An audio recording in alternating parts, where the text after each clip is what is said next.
You're listening to the Shoot Your Shot podcast. I'm Megan. I'm a wedding photographer and videographer based in Connecticut and New England. And this podcast is all about small business owners, entrepreneurs making their way, and just me and my co-host sharing our journey along the way. Jen can't be with us today, unfortunately, but we didn't want to get off schedule. So I'm going to take the reins and hopefully you guys won't be too bored without her. But to make up for it, we'll be back next week instead of a 2-week break. We're going to do back-to-back weeks with her. So anyway, welcome back to the podcast. If this is your first time tuning in, welcome. As I said, my name is Megan, and right now I am editing.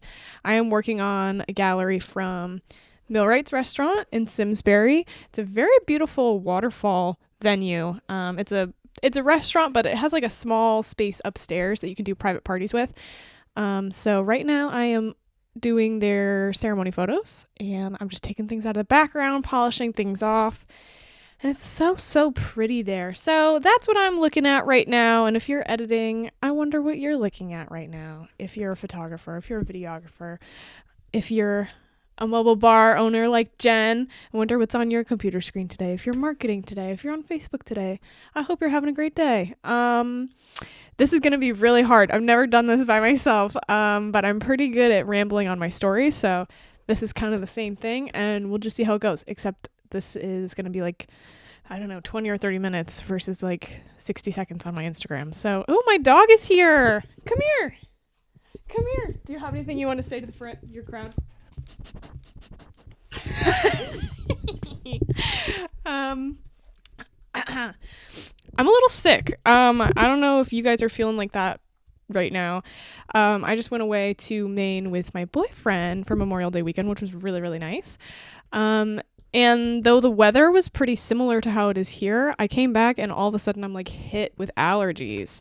And my office assistant, who comes over like once a week, she was here yesterday and she was saying the same thing. She was like, I went away to New York, and as soon as I came home, like stuffy nose, coughing, like I don't know what's going on. I just like, I don't know. I like never had allergies growing up, but left Connecticut, immediately came back, and now I'm sick. Typical.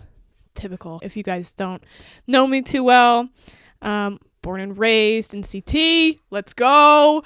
But definitely not my end place, I think. I think it's beautiful. I love the greenery of Connecticut. I love all of our seasons. I really, really love strong seasons. I love summer, winter, fall. Don't love summer, actually. I take that back. But I do like it for a moment. I like to experience summer, but I don't think I could live in like Florida or live in California or anything like that. The heat is really not my friend, which is why I love the Northeast. But lately we've been barely getting any snow. It's, been cold, but not like it used to when we were kids. Like I remember going to recess and having to pack all my snow pants and everything like that. And now it's like there's like an inch or like a dusting of snow, and it's like school's canceled. So I don't know. I just like miss that. And so Connecticut is just like not my place, but I love the geography of it. Just don't love how many people are here. Not really. I don't know. That's my 2 cents. Anyway. Oh, this photo's so cute. I love aisle photos. Like the bride walking down the aisle. So cute. Such important memories. I love it. I love it so much. I just delivered 2 videos today. I delivered 2 documentary videos. So as a videographer, I deliver more than just like the highlight video. I love the highlight video. It's like a nice artistic, lot of like thought-provoking edit, which I love. It's like, I don't know. I love turning weddings into art because they are artistic. Life is artistic. And I like to be able to take such an important day and make other people see that. But with videography, I love the highlight video because of that, because I really get to take control of what people are saying and the music and the, birds chirping and things like that. But it's like 2 seconds and it's over, but you're like paying so much money for a videographer and I'm documenting everything. So it feels like silly to not include it all. You know what I mean? Like if I'm going to film the entire ceremony, I feel like you should get the whole thing back, not just like 5 minutes of the entire day. So I'm like out of breath. Maybe because of the allergies, maybe because I'm doing this by myself, but I need to take a breather for a second. Okay. Where was I going with that? Oh yeah, I know what I was saying. I was saying just what I was doing today. That I delivered a ceremony and speech video today, reception video. 2 different weddings.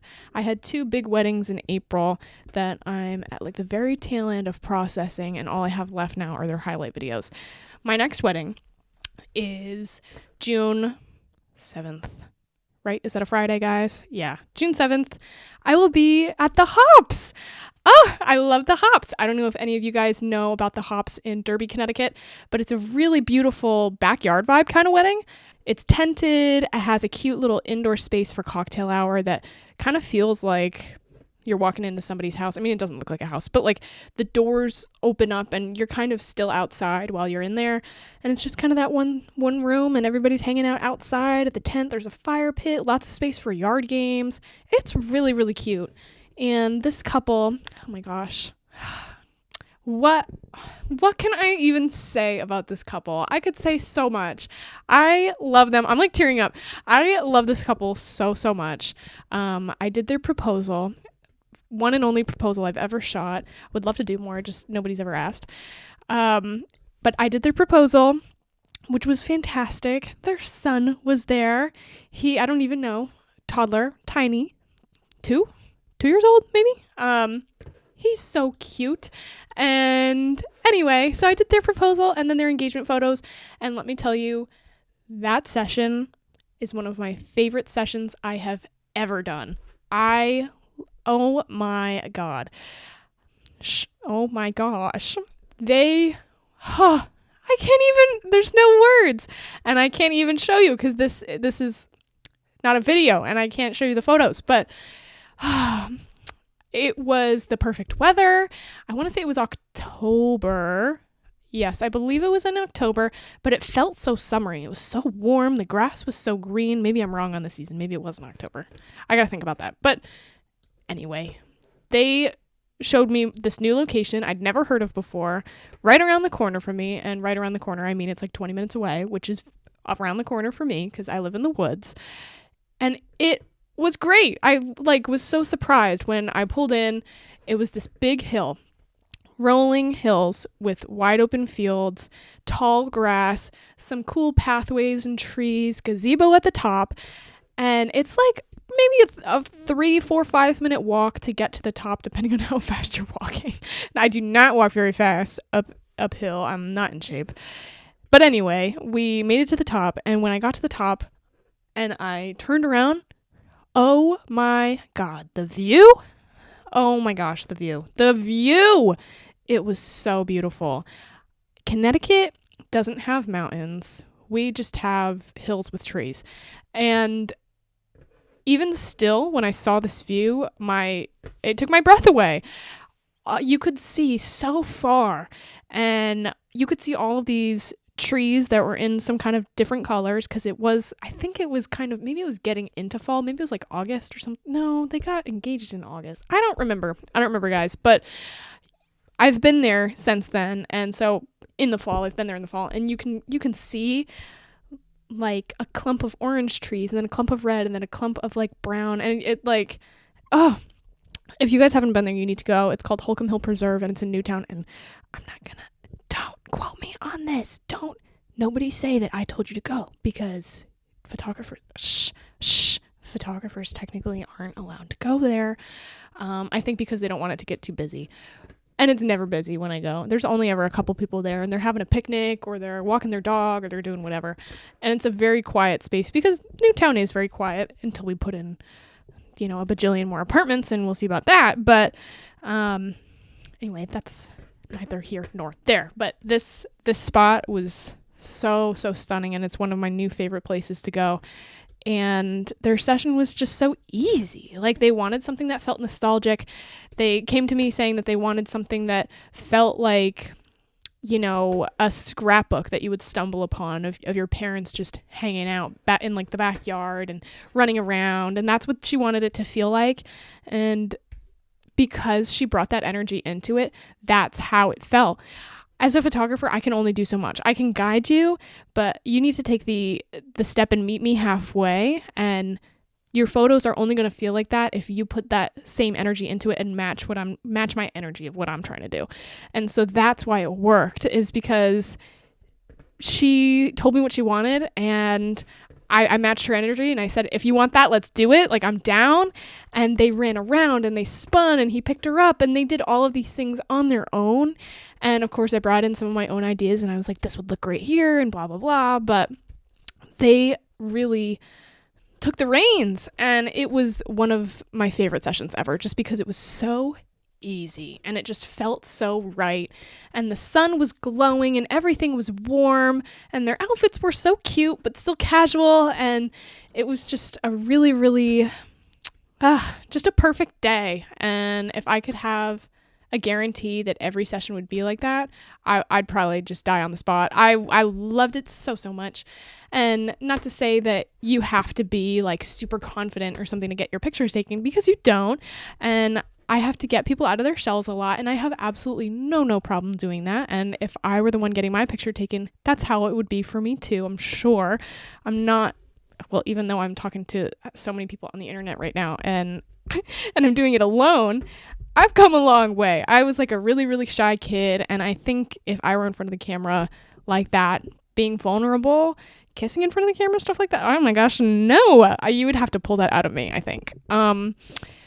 But as a photographer, I have no problem doing that, and I think you have to be really open and welcoming to that as the person getting your photo taken and as the photographer, and not be shy. You have to like force yourself to not be shy, and it takes a lot of work, but it's really, really worth it in the end. It's not just going to happen. You have to be, open to it and ready to try something new. It's just an hour out of your life, and the photos will last forever, and it'll be worth it. So they're getting married, that couple, next Friday. And we are doing their photos and their video. And it's just going to be so good and so cute. And so love the hops, love the energy of the hops. It feels very backyard party, which is exactly what their engagement session kind of felt like, was just like casual and fun. And so this is a wedding that I'm really looking forward to, and knock on wood, fingers and toes crossed that the weather is good, because the hops is not the best with poor weather. When it rains, it kind of like leaks into the tent if it's like a heavy rain, and it's just really not good. So I'm really hoping that nothing happens, and now that I've said it into the universe, it probably will. So thanks. But anyway, I love that venue, and I've been really, really lucky to not have a ton of poor weather. I think I was there once when it was raining. I think I've been there 3 times, and I have 3 weddings this year with them. I have another one that's coming up in July. Yep, in July, and then one that's going to be in September. So anyway, that's the hops. I love the hops. They're going to have food trucks. They're going to have an ice cream truck. It's going to be really, really fun. So that's one that I'm really looking forward to. We're going to have a little reading chat now, guys. I have been trying to get into better habits, better reading habits, and just better personal life habits of, like waking up and what order I do things in, trying not to scroll on my phone, like wake up, get out of bed, and like do things. And when I was reading ACOTAR, I was very good about waking up and eating breakfast and reading, and then getting to work after that chapter's finished, and then doing the same thing going to bed, working, stopping work, eating dinner, hanging out, doing whatever, things with friends, whatnot, and then before bed reading, and then going to bed, not looking at my phone.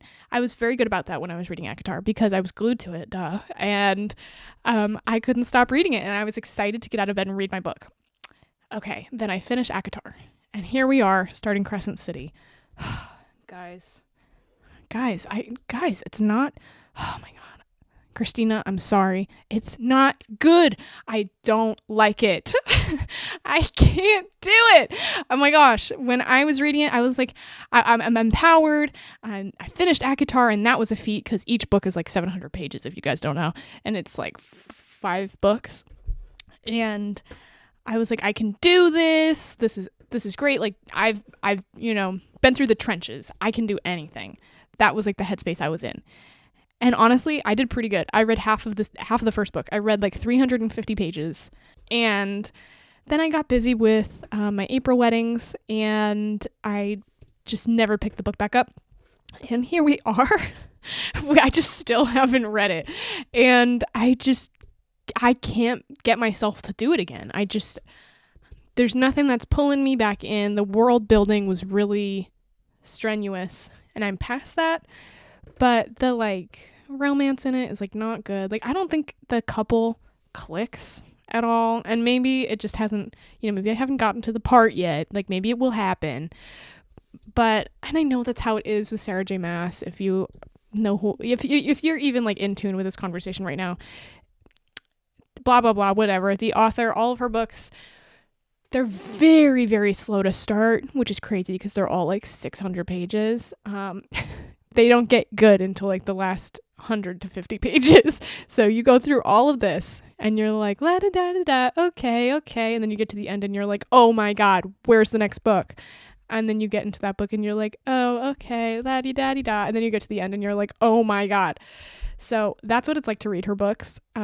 Except some of them definitely were better than others and were not that slow. I have to say there were some books in ACOTAR, like I loved the third book, believe it or not. Everybody loves the second book, but I actually really, really loved the third book. I thought that was pretty fast paced the whole time, or, relatively. But now I'm in Crescent City and I'm like, oh my God, where's the gun? I can't do this. And obviously a joke. And I need to I think I'm going to get a free trial of an Audible subscription or something and just force myself to listen to it while I'm editing, just until it gets good. And then I'm like, oh my God, I need to read it, because I can't get there. And I have stooped down to going back to my guilty pleasure read to get myself back into the habit of reading. I picked up a Nicholas Sparks book the other night just because I was like, I need to get out of this and I need to get back into better habits. And so I'm reading The Choice. It's very good so far, and it's very reminiscent. Like I think I've probably seen the movie and I don't remember seeing the movie, and so there are some parts of it so far where I'm like, I'm getting deja vu, but I don't think I've read it before. Oh my gosh, I have the sniffles. 1 second. Oh my gosh. Okay, so anyway, that's my little book talk, is that I've been trying to get into better habits because Crescent City broke me, and now I'm reading Nicholas Sparks, and hopefully I'll get back into the Sarah J. Maas world, or maybe I'll read Fourth Wing or do something else once I'm done with Nicholas Sparks, because Nicholas Sparks always puts me in a good mood. That's so embarrassing, but I love Nicholas Sparks. I actually don't love Nicholas Sparks. I have to say, sometimes his writing, like when he's writing guys' perspectives, I'm like, does he really think that? Like he talks about women belong in the kitchen or something like that. Like not that extreme, but you know what I'm talking about? Like he will slide in some mentions like that where I'm like, give me a break. But then I keep reading and I'm like, oh, I know it's bad, but I love it. So not that part. I don't love that part, but like he's very good at writing relationships, and so I really love that part, and I get hooked every time. Wow, this ceremony is so beautiful. So I'm editing the Millwrights gallery, like we mentioned, with the waterfall, and we're done with the aisle shots now, and now they're doing their ring exchange, and it's just beautiful, right over the water. Cute little archway with these flowers and white drapery. It's very nice. The only thing is the street is in the background too, and I'm not really a fan of that, but it's okay. Oh, another thing we can discuss is the new Pinterest feature. I kind of feel like a news station or something. Okay, guys, coming in hot. there is a new Pinterest feature. And if you are not a Pinterest user for your business, now is the time to hop on, I think, because it's never been easier. Wow, I really feel like a commercial or something. I'm not sponsored by Pinterest. It would be really cool if they paid me to post on Pinterest, but they don't. Anyway, Pinterest is easier than it's ever been before because they just linked or offered an opportunity. They offered what's the word I'm looking for? They offered the option for you to link your Instagram page to your Pinterest, which means every post that you make on Instagram, it will automatically go onto Pinterest. So you might as well. Like, there's absolutely no harm in doing it. And I do the same thing with my Facebook. If you don't do this on your Facebook, is Instagram and Facebook are connected. They're both under Zuckerberg now. They're both Meta. So they've linked that, and that's been linked for a while. Is you can have your stories go to both, you can have your posts, your reels go to both, and I'm pretty sure the view count will, don't quote me on this, maybe it used to be this way, maybe they don't do it anymore, but I think the view count on your reels automatically updates between Facebook and Instagram. So if you get like 100 views on Facebook and you get 100 on Instagram, the Instagram analytics will show you 200, I think, something like that. I don't know, that might not be right. But anyway, Pinterest is doing the same thing now, where you can link your Instagram posts. And so I just toggled that feature the other day, and it automatically posted all of my posts, reels, everything from the last 90 days. 90 days. I had to Google that 90 days ago today. And that was like mid-February. That's a lot of posts. If you're a semi-consistent or consistent poster, that's a lot. That's a lot of free posts on Instagram or on Pinterest that you don't have to make yourself. You can just do that today. Click that, and it'll automatically put all of those posts onto your Pinterest. Now, the thing with Pinterest is when you're doing your Pinterest marketing and all your Pinterest posts and whatever, the importance of it is the keywords. And so on Instagram, your captions might not have all of the keywords that you're looking for Pinterest, because Pinterest is a search engine. People are looking for something specific on Pinterest versus on Instagram. People are just browsing and they stumble upon you. And it's more like a direct way to get to you. On Pinterest, they see your photo and they're not going to click your profile, chances are. But if they click on the pin and it's linked to your website, the more often that happens, the more your SEO and whatever on your website is going to notice that people are coming to this certain blog post a lot or to this one page on your website a lot. And, oh, Google likes that. And if a lot of people are on Megan's website, we should promote her website more in our searches for Connecticut wedding photographer or the certain venue that she's at or something like that. Oh, I'm out of breath.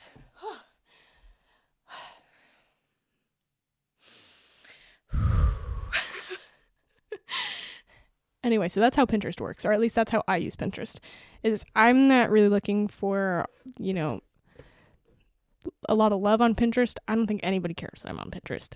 But the more clicks I get on Pinterest, the more Google is going to recognize that my website's in use.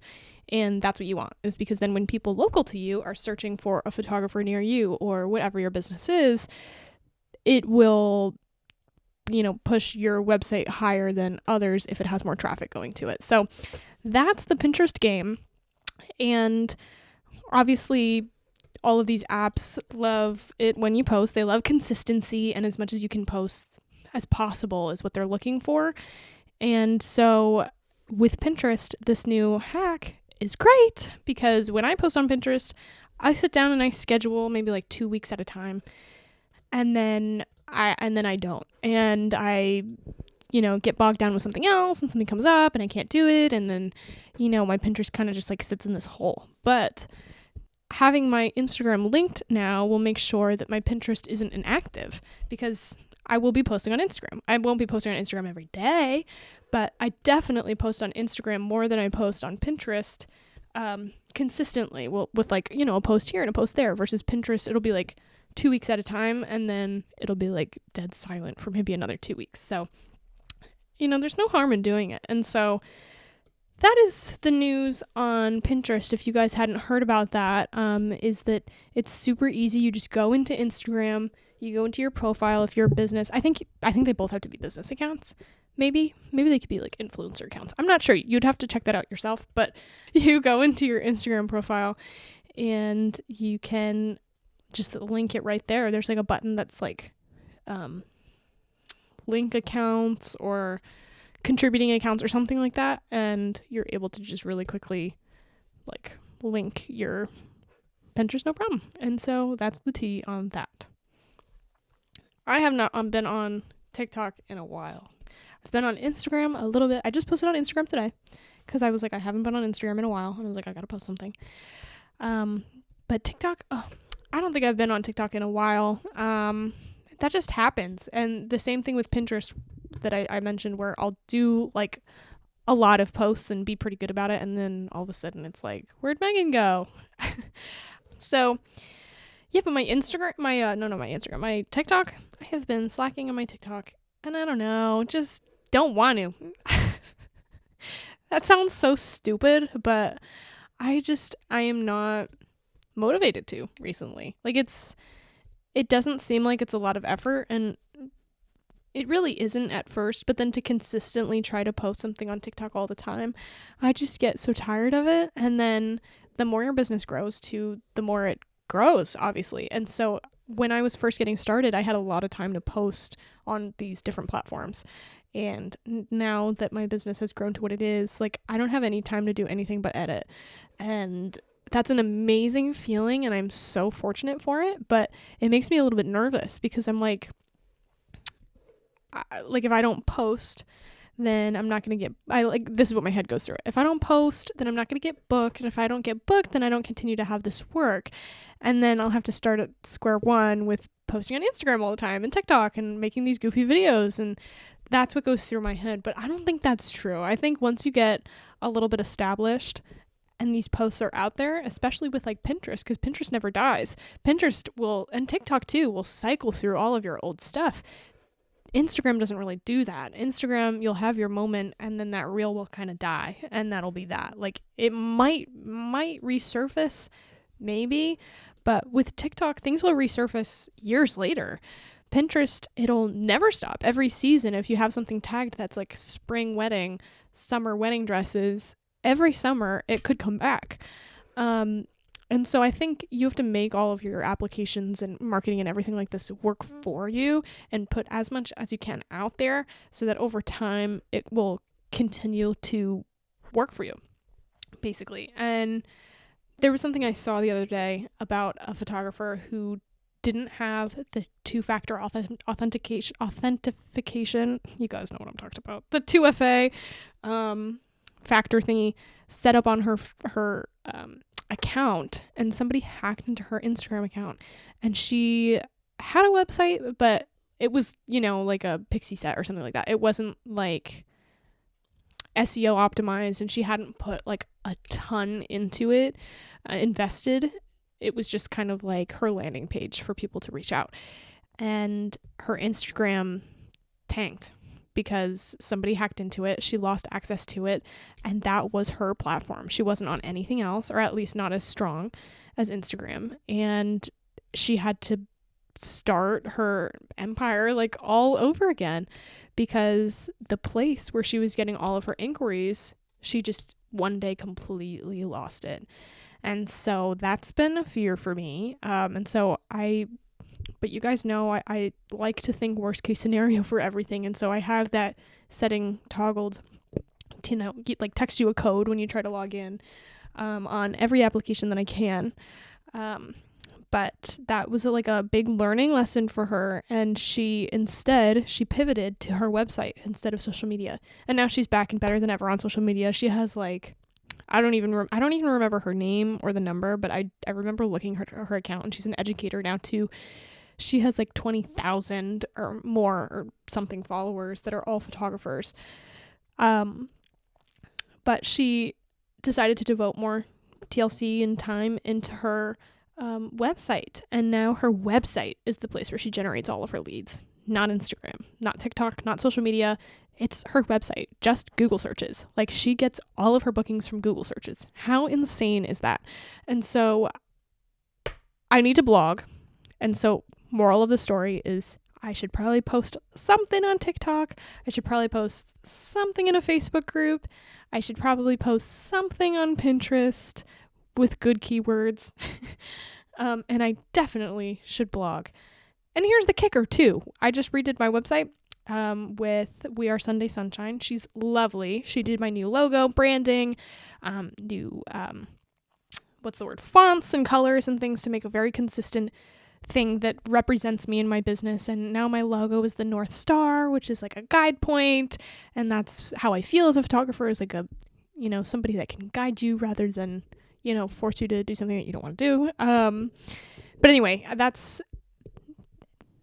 love that. But I just need to shout her out. But I recently just redid my website with her, and when I did that, I wrote like 10 blog posts. Like, I did a lot. I went in the past year or two of work that I really loved, pulled up ChatGPT, wrote a bunch of blog posts, or I had it write it for me, but that doesn't matter. They're keywords, and that's what we're looking for. And I have them all in Google Docs, and I just never got around to doing it. And she made me a template page with one of them. I haven't even looked because I've just been busy editing, and doing the podcast and doing other things that are time sensitive versus my website. It's like nobody's counting on me to do that but myself. And so I just haven't gotten around to it, but I know that I need to. And so this is a really good reminder for me. I'm going to add this to my to-do list later. Because my nose, because blogs are important. Your website is important. Your website could be the place to generate all of your leads and clients and customers. And if you don't think it can, it absolutely can. And it's the same thing with Instagram. There might be people that are like, oh, Instagram could never, get me all of these customers, but mine does. I get all of mine from Instagram. And so it's the same thing where, like, I feel like it's crazy to get everyone from your website, but it's definitely possible. And having your name on the internet with those keywords as many places as possible, that's how people do it, is just having your search engine optimization, your SEO on your website really, really good, having all of your photos on your website have titles that relate to you and your business. So when people search for Connecticut or search for like photographer at Millwright's restaurant or like Simsbury photographer, I want all of my photos from Millwright's to pop up. And then I want people to click on those photos and, inquire with me and be like, oh, great, she's been there before. Like, that's how it works. And when everybody tells you, you need to blog, you need to do these things, it's like, yeah. But it will help you in the long run. Like, do you have to do it today? No. Do you have to do it tomorrow? No. But if you did, could it change something for you in the next year? Definitely. So I really need to get on that. But oh boy, I haven't. And mad respect to all the people that move too. All the people that have thriving businesses or even are struggling. Just anybody that runs a business somewhere and then decides to move and has to remarket in a new area. Like, that's got to be really, really hard. And to do this whole process once in your hometown, like in your place where you live, and then have to do it again in a different area all over again, that has got to be really hard. So respect to everybody out there that's done that and has successfully booked at a new area, because I can only imagine how stressful that is and hard. My nose. Sorry, I gotta blow my nose. Probably should eat some fruit. Well, love you guys. Jen will be with us next week. I hope this was a fun little mini-sode.